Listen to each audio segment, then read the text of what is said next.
నమస్తే అండి అందరికీ. నేను మీ మాధవి కృష్ణ. నా ఛానల్ మాధవి కృష్ణాస్ తెలుగు కథలకి స్వాగతం. హృదయం ఊగిసలాడే 11వ భాగం. అవునక్క, నేను గమనించనే లేదు. నీ చీరేమైంది? ఈ డ్రెస్ ఎవరిది? నర్మద దేని గురించైతే భయపడిందో కావేరి అదే ప్రశ్న అడగడంతో ఏం చెప్పాలో తెలియక నీళ్లు నమిలింది నర్మద. కిరీటి అదేమీ తనకి పట్టనట్టు కార్ ఇంజన్ ఆఫ్ చేశాడు వాళ్ల ఇల్లు రావడంతో. నర్మద సమాధానం చెప్పకపోవడంతో కావేరి కార్ దిగకుండా అలానే కూర్చుంది. అది నేను అంటే తడబడుతున్న నర్మద వైపు ఒకసారి చూసి కార్ డోర్ తీసుకుని కిందకి దిగాడు కిరీటి. అబ్బా స్వీటీ, మీ సిస్టర్స్ ఇద్దరు లోపలికి వెళ్ళాక మాట్లాడుకోవచ్చుగా. నేను డైరెక్ట్గా ఎయిర్పోర్ట్ నుంచి వచ్చాను. ఏమీ తినలేదు, ఆకలిగా ఉంది. ఇప్పుడు ఏ హోటల్ తీసుంటుందో చూడాలి. కావాలనే మొహాన్ని నీరసంగా పెట్టి కావేరి వైపు చూసి అన్నాడు. ఆమె తన అక్కని అడిగిన ప్రశ్నని గురించే మర్చిపోయింది. గబగబా కార్ దిగింది. అయ్యయ్యో సారీ, నా గురించి వచ్చావు నువ్వు. బయట హోటల్కి ఎందుకు?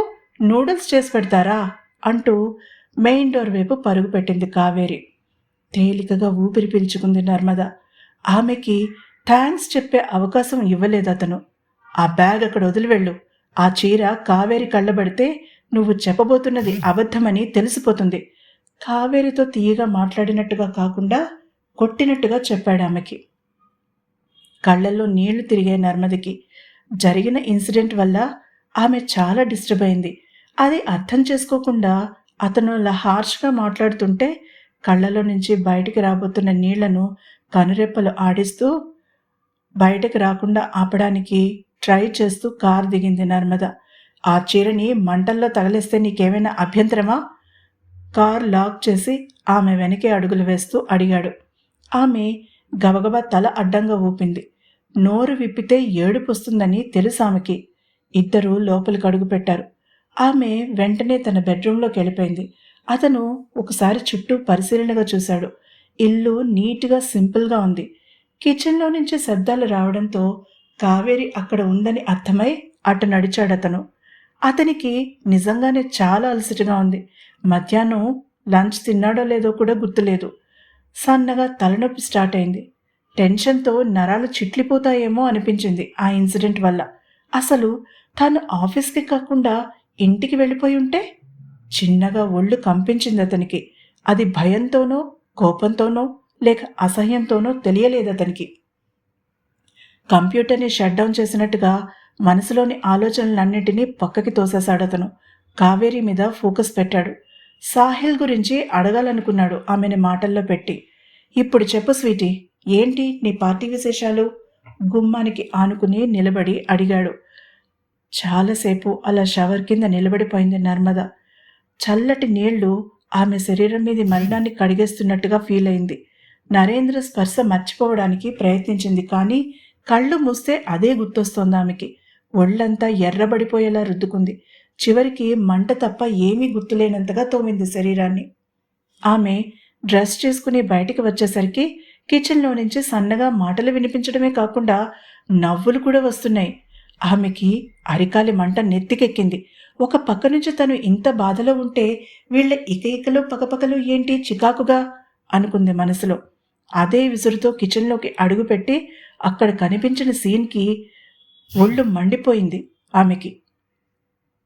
నూడిల్స్ని ఫోర్క్తో తినిపిస్తోంది కిరీటికి కావేరి. ఏం జరుగుతోంది ఇక్కడ? కోపంగా అడిగింది తన రాకని ఇద్దరూ పట్టించుకోకపోవడంతో. రాక పాపం కిరీటి చూడు అంటూ కావేరి ఏదో చెప్పబోయింది. ఆమె రెక్కని పట్టుకుని ఈడ్చి పక్కకి లాగింది నర్మద. దానికి బుద్ధి లేదు, అది చిన్నపిల్ల, నీకైనా ఉండాలి కదా. అసలు ఒక ఆడపిల్లతో అర్ధరాత్రి అలాగైనా బిహేవ్ చేయడం? అసహ్యం అంతా కళ్ళల్లో చూపిస్తూ అడిగింది. అతను ఏమీ మాట్లాడలేదు. ఆమె చేసిన ఇన్సల్ట్ని భరిస్తున్నాడని అతని బిగుసుకున్న దవడ కండరమే చెప్తోంది. అతని కళ్ళలో కస్సున లేచింది కోపం. నర్మద గొంతు తడారిపోయింది భయంతో. ఆమె ఊహించినట్టుగా అరవలేదతను. 2 క్షణాల్లో సర్దుకున్నాడు.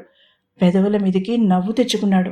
నిజమే, ఆడపిల్ల ఒంటరిగా ఉన్నప్పుడు ఇలా ప్రవర్తించకూడదు. నిజమే, ఎలా ప్రవర్తించాలో నీ అనుభవంతో నువ్వే చెప్పు ఆమె కళ్ళలోకి సూటిగా చూస్తూ అన్నాడు. లాగి పెట్టి కొట్టినట్టయింది నర్మదికి. అతని కళ్ళలోకి సూటిగా చూడలేక చప్పున తలదించుకుంది. అబ్బబ్బా, మీరిద్దరూ ఇలా పాము ముంగిసల్లా ఉంటే నాకు నచ్చడం లేదు. అయినా అక్క, నువ్వెప్పుడూ ఇంత చాదస్తంగా మారిపోలేదు. ఇప్పుడేంటిలా? నా ఫ్రెండ్స్ బోలెడంతమంది వస్తారింటికి. వాళ్ళని ఎప్పుడూ ఏమీ అనలేదు. కిరీటిని ఎందుకంటున్నావు?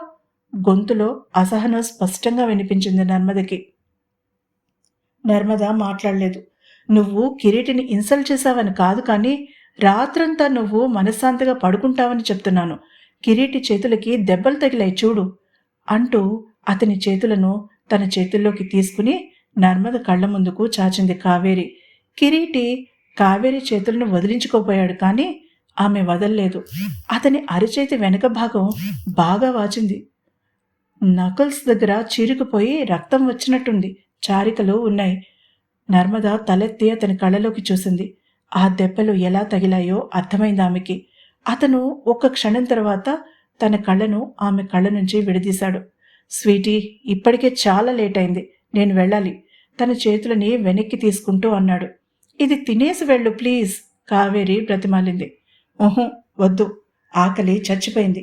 నర్మద వైపు చూసి చెప్పి పార్టిషన్లో నుంచి హాల్లోకి వచ్చాడు. అతను మెయిన్ డోర్ దగ్గరికి చేరుకుని తలుపు తీయబోయాడు. ప్లీజ్, ఈ రాత్రికి ఇక్కడ ఉండండి, నాకు భయంగా ఉంది. నర్మద మాటలు అతన్ని ఆపేశాయి. డోర్ మీద నుంచి చెయ్యి తీసి వెనక్కి తిరిగాడు కిరీటి. ఆమె అబద్ధం చెప్పడం లేదని చూడగానే అర్థమైంది అతనికి. మెల్లగా ఆమె దగ్గరికి నడిచాడు. ఏం కాదు నర్మదా, నేను అన్ని జాగ్రత్తలు తీసుకున్నాను. ఇంక నీకు సమస్య ఉండదు సాఫ్ట్గా అన్నాడు. ఆమె తలదించుకుని నిలబడింది. ఇప్పుడు ఆమె పింక్ కలర్ పైజమా, బ్లాక్ టీషర్ట్లో ఉంది. అయినా అంత ముద్దెచ్చేలా ఎలా ఉందో అర్థం కాలేదు అతనికి. అది సెక్సీ లేస్ నైటీ కాదు, ఏమాత్రం ఇండీసెంట్గా కూడా లేదు. అయినా ఆమెని గట్టిగా పట్టుకుని ముద్దు పెట్టుకోవాలనిపించింది అతనికి. కానీ అది సందర్భం కాదని తెలుసు అతనికి. అందుకే తన ఆలోచనలకి ఫుల్ స్టాప్ పెట్టేశాడు. ప్లీజ్, అతని కళ్ళలోకి చూసి ఆ మాట మాత్రం అంది. అతను కాదనలేకపోయాడు. చిన్నగా తల ఊపి అక్కడే సోఫాలో కూలబడ్డాడు. బాగా అలసిపోయి ఉండడంతో మెల్లగా తల వెనక్కి వాల్చి కళ్ళు మూసుకున్నాడు కిరీటి. క్షణాల్లో నిద్రలోకి జారుకున్నాడు. మెల్లగా ఎదురుగా ఉన్న సోఫాలో కూర్చుంది నర్మద. అతని వైపు రెప్పవాల్చకుండా చూస్తూ ఉంది.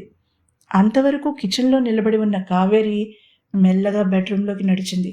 ఏదో జరిగింది. ఏమై ఉంటుంది? కిరీటి చేతి మీద దెబ్బలకి అక్క భయానికి ఏమైనా సంబంధం ఉందా? ఉదయమే తెలుసుకోవాలని నిర్ణయించుకుంది కావేరి బెడ్ మీద వాలుతూ. ఈ సంఘటన కిరీటి నర్మదల మధ్య రిలేషన్ని ఎటు మారుస్తుంది? నరేంద్ర మాట్లాడకుండా ఊరుకుంటాడా? తప్పక తెలుసుకోండి తర్వాత ఎపిసోడ్లో. మీకు కనుక ఈ ఎపిసోడ్ నచ్చినట్లయితే సబ్స్క్రైబ్ చేసుకోండి, ఒక లైక్ కొట్టండి. తిరిగి మరొక ఎపిసోడ్లో కలుసుకుందాం. అంతవరకు సెలవు.